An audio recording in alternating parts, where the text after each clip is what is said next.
નમસ્કાર દર્શક મિત્રો, આપ નિહાળી રહ્યા છો સાઈ ગ્રુપ મીડિયા હાઉસ દ્વારા સંચાલિત નવસારી લાઈવ અને ઝટપટ ન્યૂઝ. દાદા આવી રહ્યા છે. જી હા, આવતીકાલે એટલે કે 25 તારીખે દાદા આવી રહ્યા છે. સીએમ ભૂપેન્દ્ર પટેલ અને સીએમ ભૂપેન્દ્ર પટેલ જ્યારે નવસારીમાં આવી રહ્યા છે ત્યારે આ સ્થળ છે ડેપો કે પારસીએ ₹1 ભાડા પેટે 99 વર્ષ સુધી આ જગ્યા આપી હતી નવસારીની જનતાને. જી હા, સંસ્કારી નગરી નવસારી, સખાવતી નગરી નવસારી અને એક પારસીએ માત્ર ₹1 ભાડા પેટે 99 વર્ષના પટ્ટા ઉપર આ જમીન આપી હતી. જ્યારે જૂનું ડેપો ઉતારી લેવામાં આવ્યું, નવા ડેપોની શરૂઆત કરવામાં આવી ત્યારે થોડી વાટાઘાટો થઈ, થોડીક ચકમક થઈ, પણ લાંબા સમયના વિરામ બાદ આવતીકાલે આ ડેપો, જી હા, નવસારીનું ડેપો વલસાડ વિભાગની અંદર આવે છે અને નવસારીનું સૌથી મોટું ડેપો જે ખરું, જે મલ્ટી લેવલ ડેપો છે, જેની અંદર ફૂડ કોર્ટ છે, મલ્ટીપ્લેક્સ છે, હોટલ્સ છે અને ત્યાર પછી બેન્ક્વેટ હોલ પણ છે, એનું લોકાર્પણ થશે એવી શક્યતાઓ વર્તાઈ રહી છે. અને જે પ્રસંગને લઈને, જે અનુસંધાનને લઈને આજે આપ જોશો એ પ્રમાણે જિલ્લા કલેક્ટર હોય, જિલ્લા પોલીસ અધિક્ષક હોય, ડેપો મેનેજર હોય કે ત્યાર પછીથી મહાનગરપાલિકાના કમિશનર હોય, તમામે તમામ આવી પહોંચ્યા છે. ડેપો ખાતે નિરીક્ષણ ચાલી રહ્યું છે અને નિરીક્ષણની અંદર જોવાનું એ છે કે આવતીકાલે હવે આમ જનતાને આ ડેપો મળશે કે કેમ. કારણ કે આજના નિરીક્ષણ બાદ જે ખરી એ કદાચ ઘોષણા કરવામાં આવે, કારણ કે જ્યારે લોકાર્પણ થઈ ચૂક્યું છે ટાઉન હોલનું, તેમ છતાં પણ આવતીકાલે દાદા આવશે અને ટાઉન હોલની અંદર ટાઉન હોલનું લોકાર્પણ કરશે. એટલે કે એ વાત તો કન્ફર્મ છે અને ટાઉન હોલના લોકાર્પણ પ્રસંગની વાતો જે ખરી એનું આમંત્રણ પણ જે સત્તાધીશો છે, મહાનગરપાલિકા છે, એમના દ્વારા આપી દેવામાં આવ્યું છે. તો જોવાનું એ છે કે આ કાફલો હવે જઈ રહ્યો છે ટાઉન હોલ તરફ, જે પ્રમાણેની માહિતી મળી છે. તો નવસારીની જનતાને જણાવી દઈએ કે આજે અમે પણ આપને બતાવતા રહીશું કે દાદા જ્યારે આવી રહ્યા છે તો ત્યારે દાદાને લઈને કેટલી તૈયારીઓ થઈ રહી છે. એટલે પહેલા આ નિરીક્ષણ કરવામાં આવ્યું અને નિરીક્ષણ બાદ હવે ટાઉન હોલ પર જઈ રહ્યા છે અને વિરામ બાદ અમે ટાઉન હોલના પણ દ્રશ્ય દર્શાવવા માટેની પ્રયત્નો કરીશું. તો નિહાળતા રહો નવસારી લાઈવ.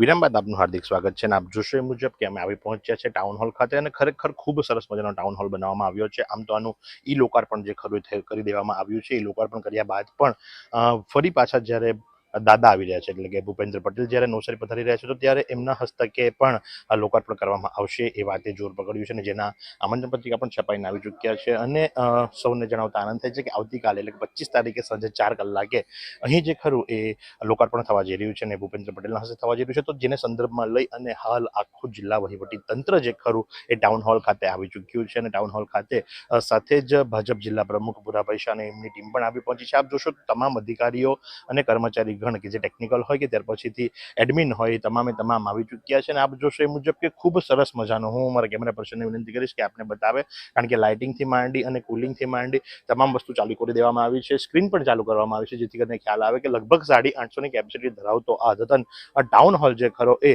મળવા જઈ રહ્યો છે નવસારીની જનતાને. ધારાધોરણ નક્કી કરવામાં આવશે અને ધારાધોરણ નક્કી કર્યા બાદ તરત જ અમલીકરણની અંદર મૂકી દેવામાં આવશે.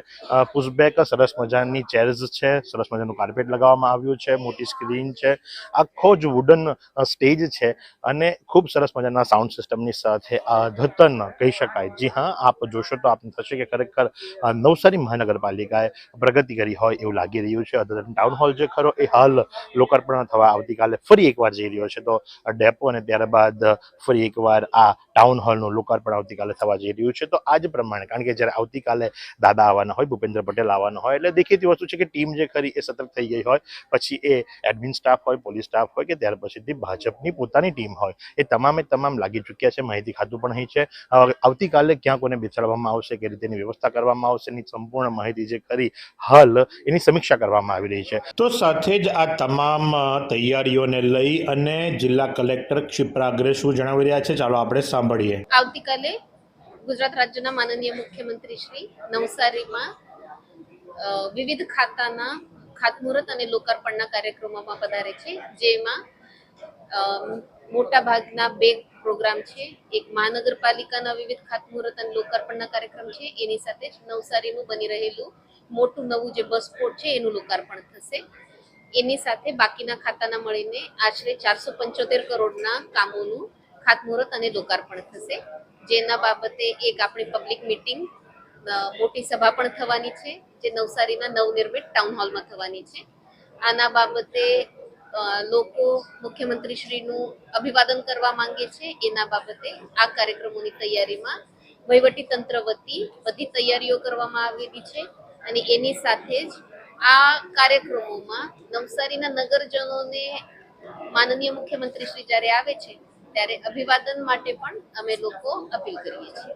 આપ જોશો એ પ્રમાણે જિલ્લા કલેક્ટર હોય, પોલીસ અધિક્ષક હોય, જિલ્લા ભાજપ પ્રમુખ હોય, ડીડીઓ હોય, પ્રાંત હોય કે ત્યાર પછીથી અન્ય પદાધિકારી કે ત્યાર પછીથી કર્મચારીગણ હોય, તમામે જે ખરા એ આવી પહોંચ્યા છે અને સૌ કોઈ જે ખરા આવતીકાલની વ્યવસ્થાની અંદર જોતરાઈ ગયા છે અને કરવું જ પડે.